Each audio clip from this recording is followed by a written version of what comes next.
Today's sciencey video is going to be a lot more to do with chemistry than usual. Normally when I make my sort of sciencey based videos that I like to edit and stuff, I'll make it more about biological mechanisms, and I'll sort of somehow try to relate that to people's health and society's health and stuff like that. Maybe it'll be about the whole things about caffeine, maybe it'll be about something such as capsaicin. But today I just want to go into the complete, nothing to do with health, just all out chemistry and science, because there was one video I made on that which actually people seem to find interesting. They see it had like good statistics and stuff like that, but it was also very fulfilling for me to record and edit because it was to do with chemistry, which is a hobby that, or an interest that I have, completely unrelated and outside of self-improvement. Biology and stuff, that's something that's quite sciencey still and is to do with self-improvement, so that's like a nice sort of meet in the middle personally. But chemistry I love, and that's what today's video is going to be about. The subject is halogenoalkanes. Now, a normal alkane is just a normal carbon chain. It would just have carbons and hydrogens and nothing else. But a halogenoalkane is containing a halogen. A halogen is group 7 in the periodic table. The ones that you're probably going to find in this sort of organic chemistry sort of side of things are fluorine, chlorine, bromine, and iodine. They're the only really chemicals that you're going to sort of find on a carbon chain. Maybe it'll be bromoethane or iodopentane, something like that. But these halogenoalkanes are surprisingly useful despite being quite a simple molecule. The way that they are made from alkanes is actually quite complicated. You have to sort of get an alkane, maybe it'll be ethane or something, have some chlorine or some bromine, and these are all normally diatomic molecules.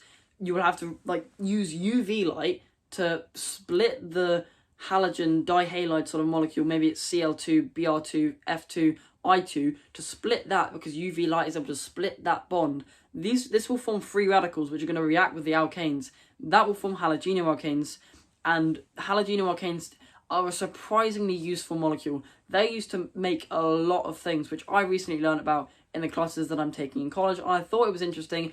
And I know that even if some people aren't necessarily interested in chemistry, going on these sort of rabbit holes and things that you may think of in your head can be incredibly interesting, so I thought I'd give you that opportunity today. Halogenoalkanes, you can turn something such as bromoethane into ethanol using something as simple as potassium hydroxide, because what the potassium hydroxide will do is it will split into a K+ ion and an OH- ion. This OH- ion has a negative charge, and the thing with halogenoalkanes is that the bond between the carbon and the halogen is always polarized, so the carbon would always have a delta positive charge, and this means that when these two things are in a solution, when you've got bromoethane and you've got hydroxide ions, these hydroxide ions are going to react with the bromoethane.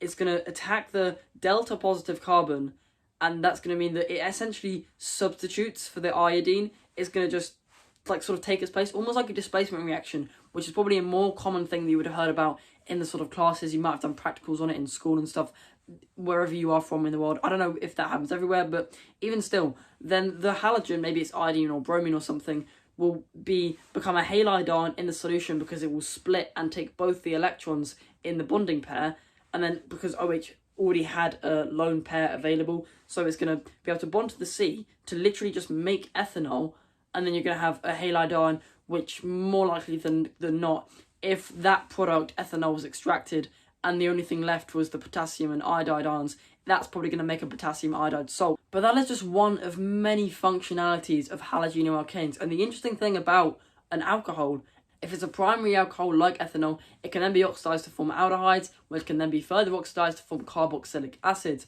which is an example of which would be ethanoic acid, which is useful and used inside of vinegar. I mean, I personally hate vinegar, but some people seem to like it, even though it just seems to smell disgusting and taste unbelievably acidic. Even though, yeah, I don't understand how people like it, but it's very useful in organic chemistry, so even still. You can also use halogenoalkanes and react it with cyanide ions, which is a C and an N connected by a triple bond.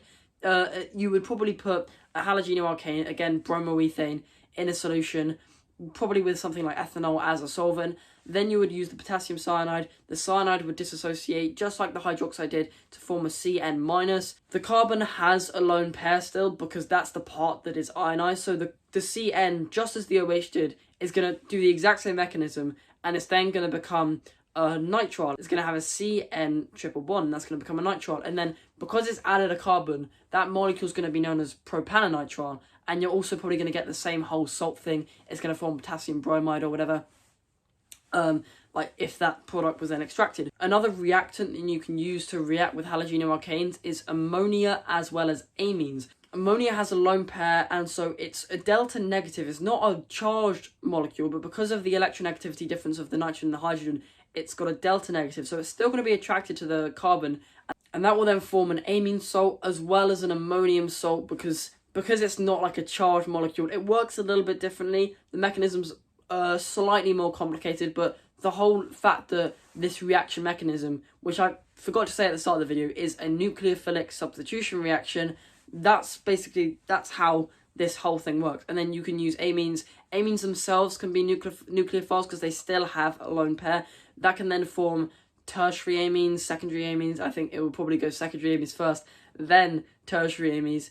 But amines can be used in organic synthesis to form a wide variety of interesting products, which I myself am not too sort of understanding about yet. But the nitriles, which I mentioned earlier, they're useful products. They can also be used to make carboxylic acids, and they can also be used to make primary amines with one more carbon than the starting molecule, which was a halogenoalkane. So it's going to be an amine with 3 carbons rather than an amine with 2 carbons, like the one when you would just react it with ammonia. And they are the 3 main uses of halogenoalkanes, and they can then be used to sort of start a big organic synthesis tree, which would contain a load of other stuff off it. There'll be very much more complicated functional groups, which will be able to be made from the more common functional groups, such as the ketones and the aldehydes, the amines and the carboxylic acids. They'll all be used to make loads of other stuff as well. So halogenoalkanes are a very good staple product in organic synthesis. However, because of the reaction that I talked about in alkenes, it's a bit of a chain reaction, so you get a variety of products when you react an alkane with a diatomic halide molecule. So you're going to have to isolate it first, which is probably the hardest part of the process, to be able to actually make the things like the amines and the carboxylic acids and all that sort of stuff out of this organic synthesis pathway. But another way that halogenoalkanes can be used to make products is they can be used to make alkenes, which is things that contain a carbon-carbon double bond. And that is using hydroxide ions in the absence of water. In all the other reactions that I've talked about before, they use ethanol as a solvent, and they will also use water as a solvent as well to help the halogenoalkane and the potassium cyanide or the potassium hydroxide or whatever it is mix. But if there is no water and only ethanol, the hydroxide ion acts as a base rather than a nucleophile. It's going to steal a proton off of the bromoethane, for instance, and because that means that the carbon that it's been stolen off of is going to have a lone pair, the bromine that is on maybe the other side of the molecule is then going to sort of disassociate. It's going to take both the electrons, so that carbon then has no electrons. So you've got an electron pair and no electrons. So those carbons, that's going to then form another bond, which is going to then be a double bond because there was already another bond there, and that's going to form an alkene, which is incredibly interesting. There's so many things that you can form with halogenoalkanes, and alkenes are also a pretty reactive substance. So you basically, once you have a halogenoalkane isolated, there are a lot of things that you can do with it, which is